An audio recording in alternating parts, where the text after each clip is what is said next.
Hi there, welcome to my views and news. Heavy fighting ongoing between Fano and Ethiopian military close to a major city in North Wollo zone of the Amhara region.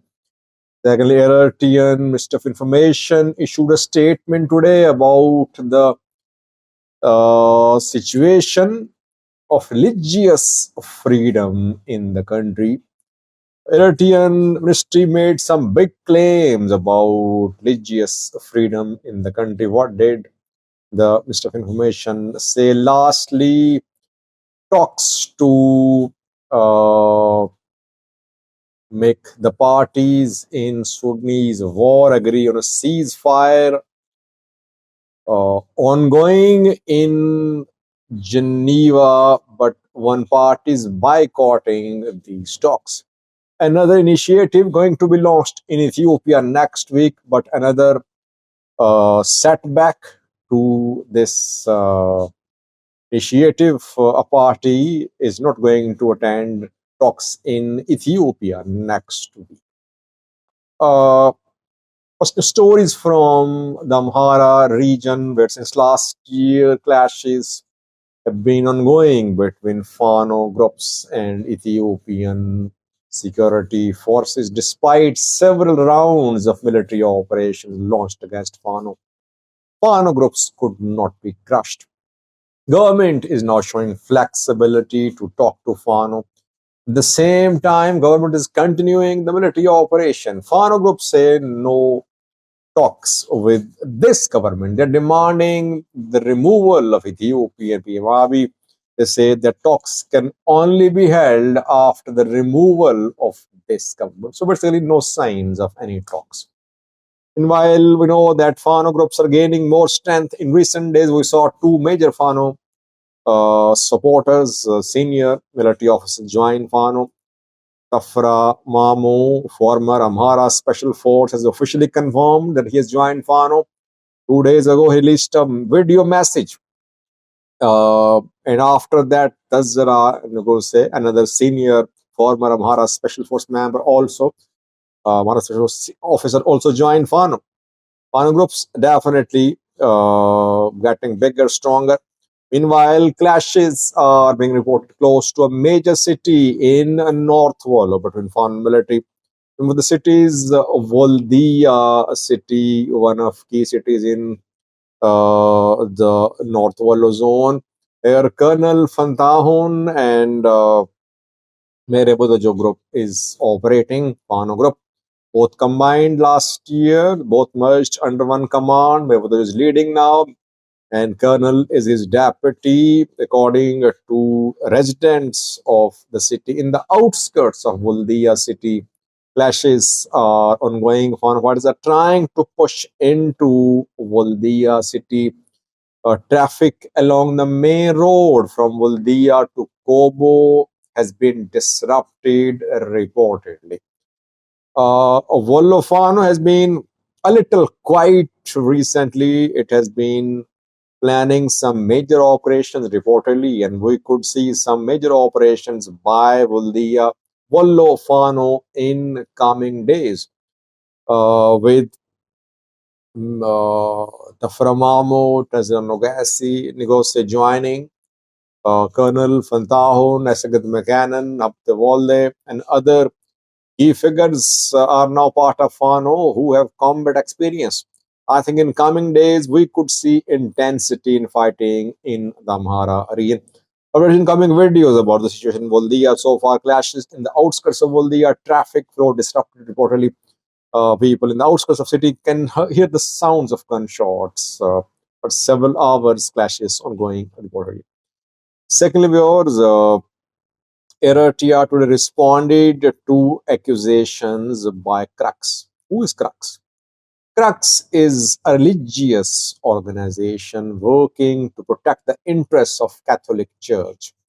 It publishes news about the plight of the followers of Catholic Church wherever they are in the world. CRUX claims, it's based in the UK, I think. CRUX claims that in the last few months, this year rather, More than 200 Christians were arrested in Eritrea. Why? Just because of their religious affiliation. And that around 400 Christians are imprisoned in Eritrea now. There are prisoners from other religious faiths too in prison. Ministry of Information of Eritrea today issued a counter statement rejecting the allegations of CRUX. The ministry says that Eritrea is a secular country where all religions are allowed. There is no prejudice against any religion, and Eritrea is one of those countries which embraced Islam and Christianity in the 4th and 7th centuries. So it was open to welcome Muslims and Christians. That crux is part of spreading lies against Eritrea. Now, yes, Muslims are allowed to worship freely in Eritrea. Which Muslims?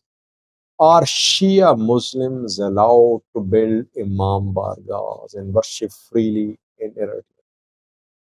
Yes, Orthodox Christians are allowed to worship freely. Uh, Catholics too, Lutheran denomination too. What about other denominations of Christianity? Are they allowed to build their worship places and worship publicly? No. Four main religious denominations and faiths allowed in Eritrea. That is what everyone knows, I think. So, yes, these four faiths are living in a manner which is definitely indicative of peaceful coexistence. We have not heard of any conflict with Muslims and Christians, Muslims and Orthodox Christians, etc. There is religious harmony, but problem is that what about other religious denominations? They are arrested, they're detained if they build worship places, if they gather, if they organize gatherings to worship in groups. Lastly, we were Sudan, where since last year, war ongoing. Several mediation initiatives were launched in the last 1 year, all failed. A new initiative ongoing, but one party is boycotting this initiative. UN is leading talks between the warring parties of Sudan, talks being held in Geneva. Rapid support forces have sent their delegation to attend these talks. But so far, Sudanese military delegation has not arrived in Geneva, Switzerland, reportedly. Rapid support for just a few minutes ago issued a statement saying that it is ready to talk, but the other party is not ready to talk. Sudanese military, that is why it did not send any delegation to Geneva, where UN, other parties are part of this discussion. How will the talks succeed if military does not participate in talks?